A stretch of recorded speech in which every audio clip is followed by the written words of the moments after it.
ከኢትዮጵያ ተበጊሰን ኣብ ሱዳን መጥቃዕቲ ንምፍጻም ዝዓለባ ክልተ ስትራቴጂካዊ ድሮናት ሰራዊት ሱዳን ተወቂዐን ከም ዝወደቓ ተሓቢሩ ኣሎ።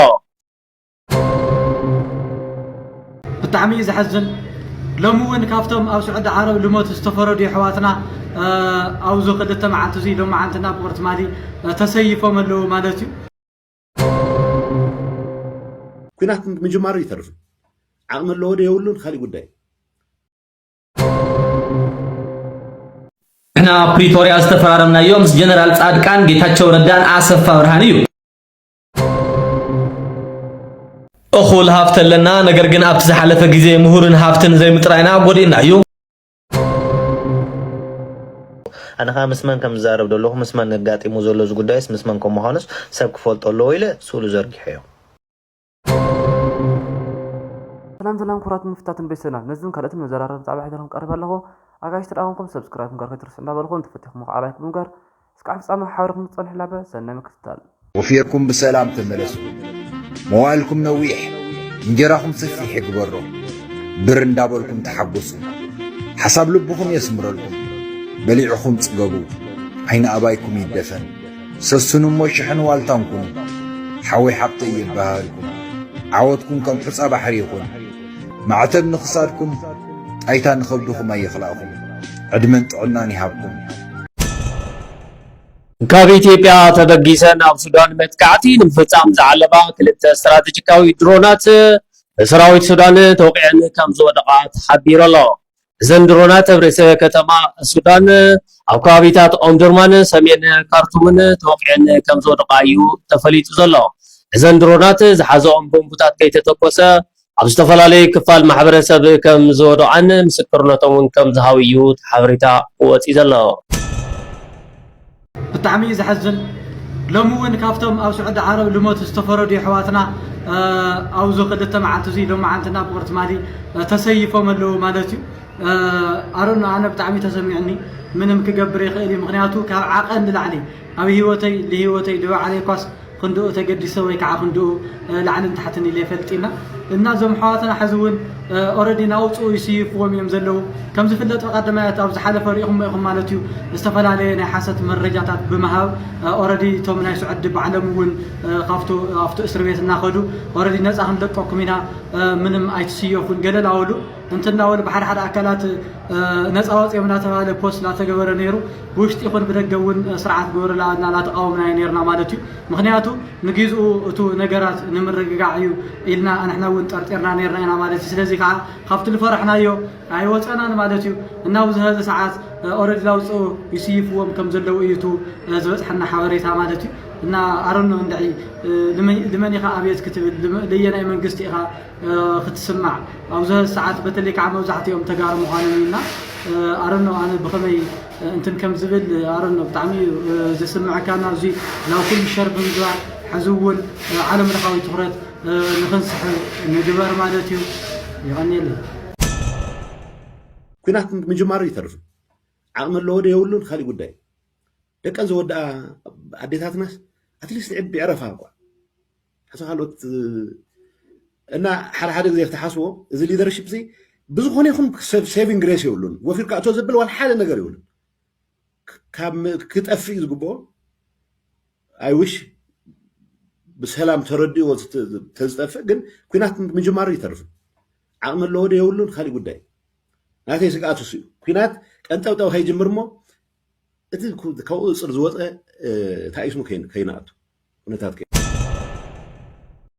احنا بريتوريا استفرارنا يوم جنرال صادقان ጌታቸው ረዳን አሰፋ ብርሃን እዩ ፕሪቶሪያ ይፈልጠያ ዝተማርገው እዩ ነይሩ ነገር ግን ዝፈልጦ ከተማ ምዃኑ ጠፊኢኒ ዘሎ ፕሪቶሪያ ክበሃል ከሎ ግራ እናኣተወን መጽዩ ዝወለደቶም ከላ ዝሓቀፈቶ ኣዶ እየበለት ከም ዝብሃል ምስላ ንሕና ፕሪቶሪያ استفرارናዮ ምስ ጀነራል ጻድቃን ምስ ጌታቸው ረዳን ምስ አሰፋ ብርሃንና እዚኣቶም እዮም እቶም ዋና ፈረንቲ ንዓቶም ክጥይቆም ከለኹ ዝወለድ ነገር ኣሎ ክብል ጠቅላይ ሚኒስትር አብይ አህመድ ንውዕሊ ፕሪቶሪያን ፈረምትን ክረግምን ሕወሓት ፈረምቲ كم زي كونو كمسل استزاروا زربا حاورنا اسمعيو اذا فيديو مسمعكم حساباتكم اكومنت اكفلنا غرا ياغباኝ መጥቷል ራሱ ቃሉ ፕሪቶሪያን አቋለው የተማርኩት እዛ ነበረ ግን ማቆ ከተማ መሆኑን ጠፍቶብኛል አሁን ፕሪቶሪያ ሲባል ግራ እየገባኝ መጣ። በአማርኛ የወለደችው እያለች ያቀፈችው እናት ነኝ አለች እንደሚባለው ማለት ነው። ፕሪቶሪያ የተደራደርነው ከጀነራል ጻድቃን ጋር ነው፣ ከጌታቸው ረዳ ጋር ነው፣ ከአሰፋ ብርሃ ጋር ነው። ዋነኛ ተደራዳሪ በትግራይ ወገን ጻድቃን፣ ጌታቸውና አሰፋ፣ ሌሎች ሰዎች ይኖራሉ። ዋናዎቹ ግን እነዚህ ናቸው ፈራሚዎቹ።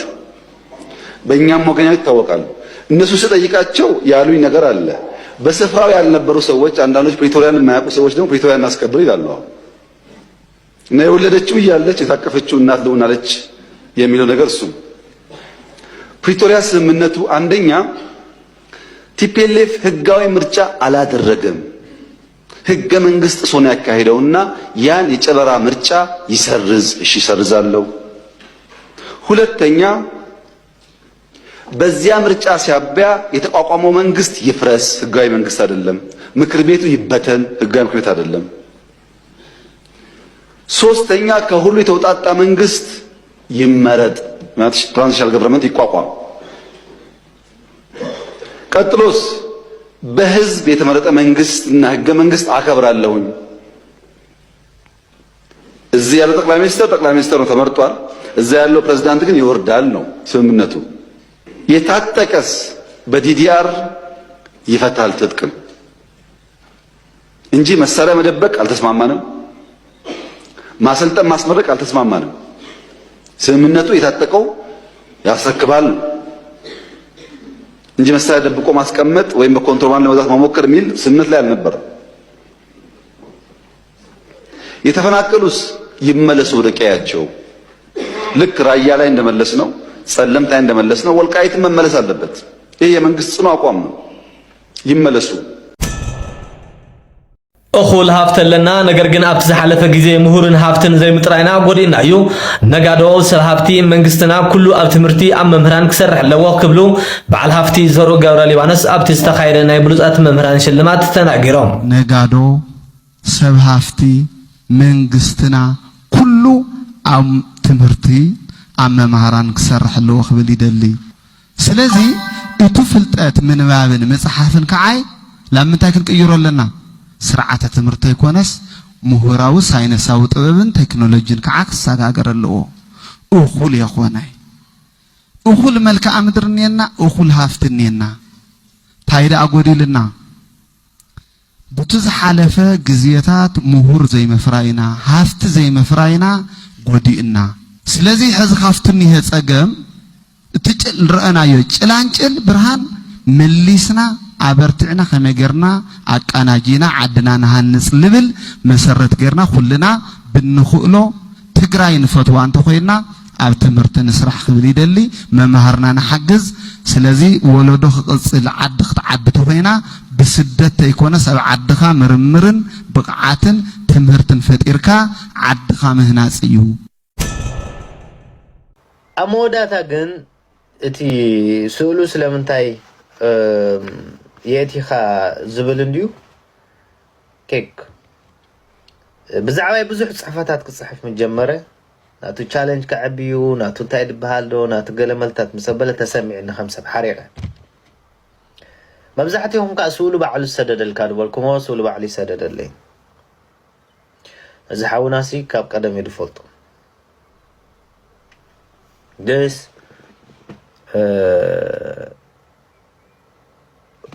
በቲ ድፀሓፍ ዝነበረ ድፅሕፎ ነበሩ በቲ እንታይ ድበሃል ኣነ እንታይ ለመስለካ ቡዋ ወዲ ሰበስ ክትሕግዞ ተበጊስካሲ ማዕረኽ እንደዚ ከምዚ ገይሩ ግምጠለካ ድዩ ገለገደ ድብል ናይ ሓቂ ተንኪፍኒ ኖ ሶ እንታይ ገይረ እታ ክገብራ ዝኽእል ገይረ እያ ሶ ንዓይ እንድሕሪ ገፁ ይፍለጥ ይሰሎ ብሰሎ ከኽፎ እንድሕር ተልካ مسلم تاني سخاخ فلوت كتكون ديكال معناته أنا نسو فلوت يو نعوخ فوي عند اعتبر الله أوكي صبو أنا خامس من كم زارب دلله خمس من نقاتي مزولز قدايس مس من كم مهانس سبك فلت الله إلى سولو زرق حيو عجي جيجا خون خليو نقول لهم سبات جيجا خون خليو of course جيجا ولا خون خليو so حريقة you know كعجوزو فتينا زخل إنرجين قالنا في ناتو تشالنج كعبي ناتو ميديا كعبي له كسحب بولكو قديما كان بوساب نجري عند حرفهم زعانة صحفتها صحفت الله تصبق أتصلوا قن أنا بس لها جيري خزارة مخنياتهم من كزارة بالله من تايد بهال من كوميلكات صحفة لها خفل سلازخونه خفلت على الوصل لبولكو دوس I respect you إلني مالتي خبر الكائنتي حسبك كون تسمعني أنت سألها تزرقي حبس ولا مسكت زاري بمالتي حجي بريفي كهون لكم دحر تدليهم نيركم إلكم سكت فطوا يوم تساب نيركم